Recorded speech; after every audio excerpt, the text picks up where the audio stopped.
ഹാഷ്മി, കഴിഞ്ഞ ഏപ്രിൽ 28-നാണ് പാളയത്ത് വെച്ച് KSRTC ഡ്രൈവറായിരുന്ന യദുവും അതുപോലെ തന്നെ മേയർ ആര്യ രാജേന്ദ്രനും എം എൽ എ സച്ചിൻ ദേവും തമ്മിൽ ഒരു പ്രശ്നമുണ്ടാകുന്നത്.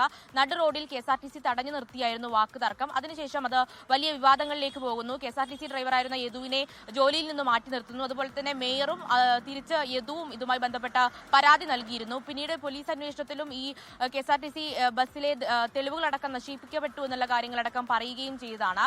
അതിൽ യദുവിന്റെ ഒരു പരാതി എന്ന് പറയുന്നത് ഈ മേയർ ഔദ്യോഗിക കൃത്യനിർവഹണം തടസ്സപ്പെടുത്തി, അതുപോലെ തന്നെ അസഭ്യം പറഞ്ഞു എന്നുള്ളതാണ്. പക്ഷേ അതിൽ മേയറുടെ ഒരു വിശദീകരണം എന്ന് പറയുന്നതും ഇതിലൊരു അശ്ലീല ആംഗ്യം യദു ഡ്രൈവർ കാണിച്ചിരുന്നു എന്നടക്കമുള്ള കാര്യങ്ങൾ മേയറുടെ ഭാഗവും ഉണ്ടായിരുന്നു. ഇപ്പോൾ അതിലൊരു പോലീസ് ഒരു കുറ്റപത്രം സമർപ്പിക്കാൻ ഒരുങ്ങുകയാണ്.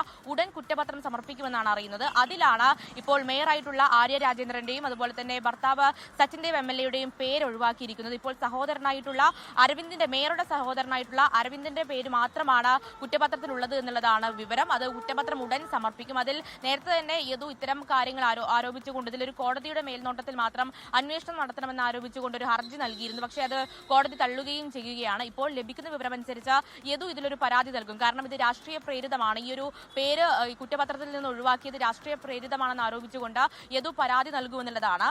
അതിൽ MLA-യും അതുപോലെ തന്നെ ആര്യ രാജേന്ദ്രൻ അതുപോലെ തന്നെ ഈ KSRTC ബസ്സിലെ കണ്ടക്ടർ എന്നിവരെ പ്രതി ചേർക്കണമെന്നുള്ളതാണ് യദുവിന്റെ ആവശ്യമായി വരുന്നത്.